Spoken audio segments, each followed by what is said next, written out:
She's about 4 feet away from me right now. They've gotten to where they're not even scared of me anymore. Kind of feeling, I don't know, to be honest, how I'm feeling. Today's the day that my mom moves out of her house.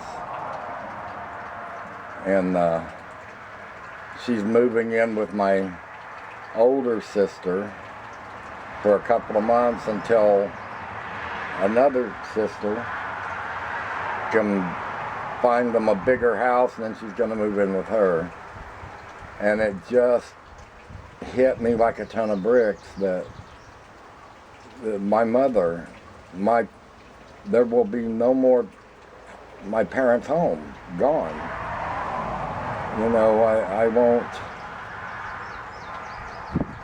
This will be the first time I can honestly say you can't go home again.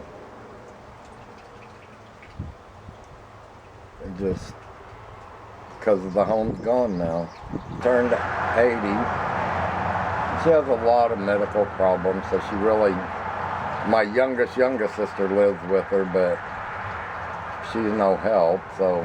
Well, I'm hoping with the wind blowing, the traffic going by, and airplanes going over, I think I might have picked the wrong morning to do this. So hopefully you guys can hear me. Just one of those days that I had to take a few minutes and sit down and get away from everything because, you know, it's gone. You don't have mom and daddy to run to anymore. God. So I just thought I'd brought you guys out and sit down and talk for a little while to kind of help me get through it. And I went for a doctor's appointment yesterday, and they're going to send me next week. I got to go get a chest x-ray done. And then June 30th, they're going to send me to Monette, Missouri, and they're going to do a lung test on me because, oh, she said she heard something or something in my chest or in my lungs that she didn't like. Have my coffee and come out here and sit and chatter for a bit, kind of get my mind away from things and get me away from things. Look, I bought one of these little, it's a, like a thermosil thing that they put coffee in. They used to have them in the hotels, and this is what they put coffee in to send them to the rooms. And what I use this for is, you know, I live by myself, and I don't drink a whole pot of coffee of a morning. So what I do is I make my pot of coffee, and then I immediately put it in this and seal it, and it stays hot all day. It'll stay hot up until the next morning, tomorrow morning. Stay hot until tomorrow morning, because I don't know what kind of coffee maker everybody else has got, but have you ever noticed when you make a pot of coffee of a morning and you have your coffee and the pot just sits there, and the longer it sits on your coffee maker, it starts to get that little burnt taste, or it gets stronger, or just awful, and you end up having to dump it out. Well, when I put it in here, I can drink a cup tomorrow morning and it's as fresh as it was when I made it. It stays good and hot. It doesn't taste like you heated it in a microwave. Doesn't taste like it sat on the burner all day long. So that's what this is for. So if you don't drink a whole pot of coffee in one day, get you one of these. It will save you a lot of money on throwing out old coffee and stuff, because it keeps it really fresh for almost, I'd say 18 hours or so. It keeps it good and hot, and it tastes as fresh as the minute you made it. So that's what that's for. Thought I'd take you guys with me, walk around and look at some of my plants real quick. This is those bachelor buttons that I planted. I still got to clean out around here so I can put something else in there with them. But I got most of my yard mowed yesterday, or I should say last night. But I still got a lot to mow. But all of this is looking good. Ooh, I got to get some water on that lettuce. That one's wilted, but all the rest of it looks really good. But anyway, here's the cucumber plants, man, they are really starting to pop up now, and the zucchini plants are doing really good. Wow. I bet they popped up 2 inches in the last day.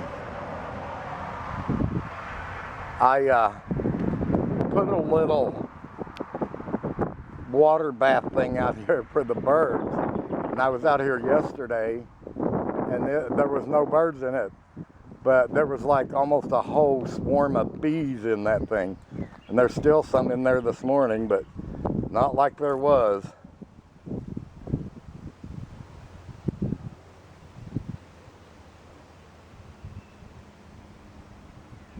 Look at him drinking.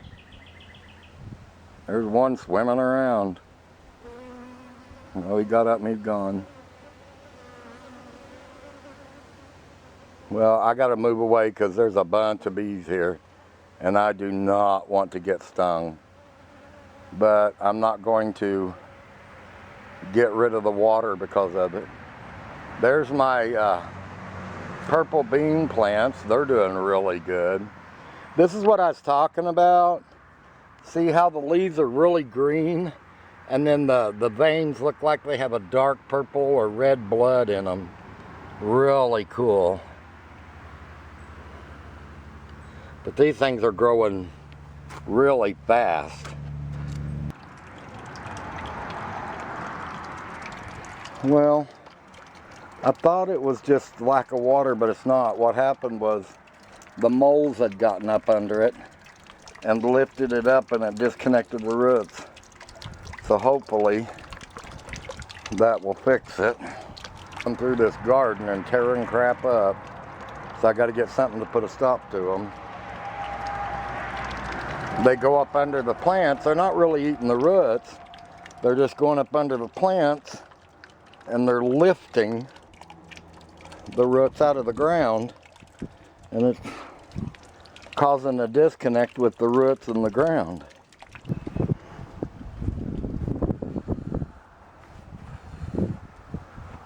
Melon's doing really well. I put this trellis thing in, and I got half runner beans planted in there, and I still got sweet pepper plants I got to get out here and put in. Look at the tomato plants. I got to get them staked soon, man. They are taking off.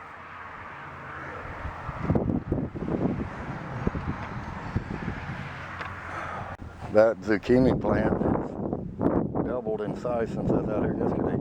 Bell peppers are getting blooms on them, so hopefully I get a good crop out of that. And I'm going to plant zinnias and marigolds down through here to help with bug control.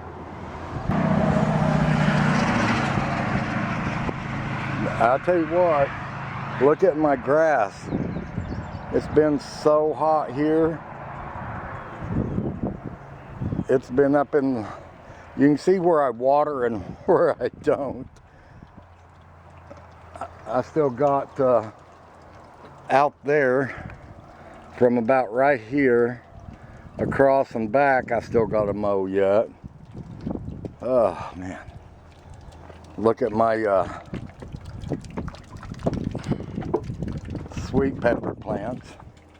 They're going to be ready to go in the ground very, very, very, very soon. I was going to bring my tongue drum out and play it for you guys today, but I just had so much to do this morning, and I just got a lot of things on my mind with my mom leaving her house, and it still just kind of freaks me out knowing that my parents don't have a house anymore. I don't have a home to go to. And you know, my dad passed away in 2017, and I saw them so less often that I don't know if it's really still hit me that he's gone, because I still think about him and his bedroom watching TV. He had a TV in his bedroom, and Mom had one in the living room, because they didn't like watching the same shows. So he would sit in his bedroom and watch what he wanted to, and she'd watch what she wanted to in the living room. And so I just think of him as still being in that bedroom watching TV. It just 3 years, and it just hasn't hit me that the man's gone, because in my mind, he's in that bedroom. And I think that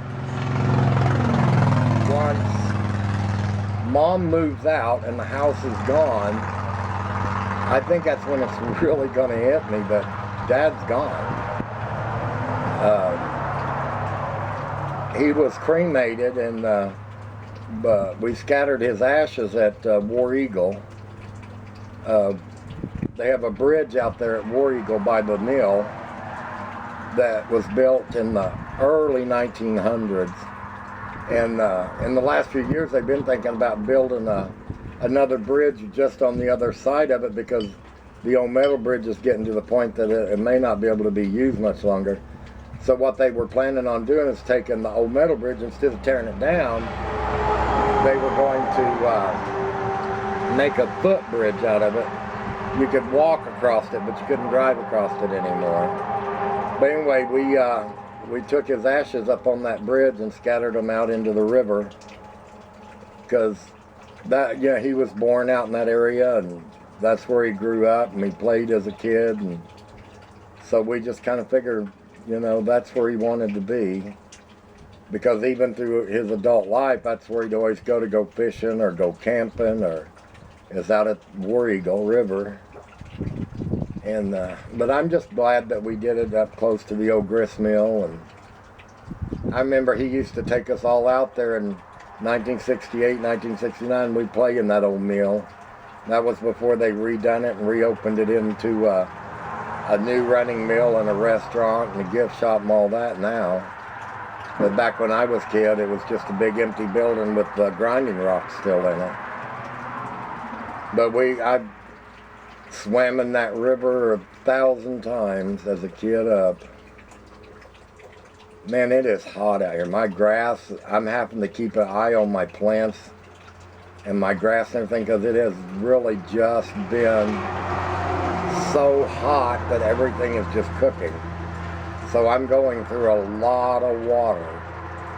But most of the time I wait till real late in the evening, about 7, 8 o'clock, and then I go out and start watering everything. A lot of people, you hear, oh, it's bad to water your plants during the day in the sun. It's not that. It's not because it's during the day, and it's not because it's in the sun. What's bad about it is when you water during the day in this heat, it doesn't hurt the plants. It's not going to kill your plants. It's just that the sun evaporates most of the water before it gets through the ground to the roots. So that's why you water in the evening, because your water sinks through the ground and gets to the root of your plants before the sun can evaporate it. But anyway, I've been working in the yard for the last, oh my gosh, month, I guess, trying to get everything going, get things ready and replanted and all of that. And then I have to take off 1 day a week, because I had realized I hadn't cleaned my house in a month, because I was too busy with the outside. I had my stuff, but I'm starting to gather up everything I'm going to need to start canning tomatoes and pickling pickles and all of that come August, because August is harvest month. That's when you harvest all your crops. And August and September I'll be busy, really busy, doing the canning and all of that stuff. But oh my gosh, I'm so looking forward to it. I mean, I can show you that pretty much everything is doing okay. I put in a little bird bath there for the birds in that house, and they use it. That's my